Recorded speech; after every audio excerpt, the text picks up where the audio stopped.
Speaking of sort of interesting trivialities, there was a passage in the book about the relationship between baby powder and global world power. Can you expand on that sort of dilemma a little bit?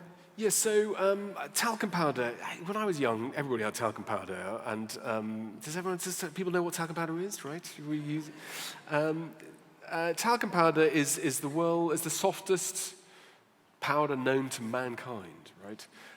And it's found, like lapis and like gold, almost exclusively in Afghanistan. And ISIS-K, which is sort of the Central Asian variant of ISIS-Daesh, have been highly active in trying to work out what any mafia group, any terrorist organization would want to do, which is you can give as many talks as you like about how great it is to blow yourself up, but the way to really take power is to have cash and have resources. Because if you've got cash, you can buy weapons, you can buy kits, you can buy shoulder-to-air missile launchers, you can buy people's cooperation. You can bribe them, you can pay tributes, you can bring people in. So ISIS-K have been very effective in trying to work out what assets produce cash.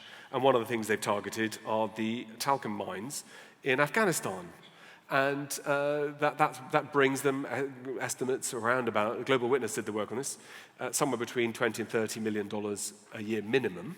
And that's quite a lot of cash. And actually these tribal leaders or these militant leaders, they tend to talk a bit like Trump, talks in one way, and actually you've got to look at what their actions are. So they're very highly motivated in trying to intimidate the local population to pay them more cash, that then gives them more money. And then I suspect, and I haven't been to the tribal areas of eastern Afghanistan, I expect there are in those caves absolutely giant TVs where people are watching the football, right? Because if you're minted, that's what you want to do. So talcum powder is all connected.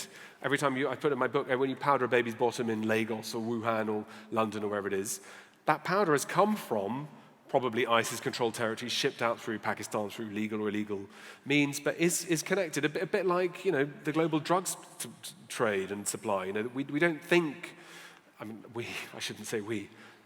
When people in some parts of London are big on the drugs, they don't connect that somehow is linked directly to global suffering. And you think, well, it's just one hit or it's one this or one that. But in a globalized, interconnected world, it's important as a citizen to understand that that's what you're doing. And maybe you choose to turn a blind eye and think, to hell with it, let people suffer. It's not really anything to do with me. I'm just a consumer. But actually, the reality is to be informed and to be a good citizen requires some understanding of these connections.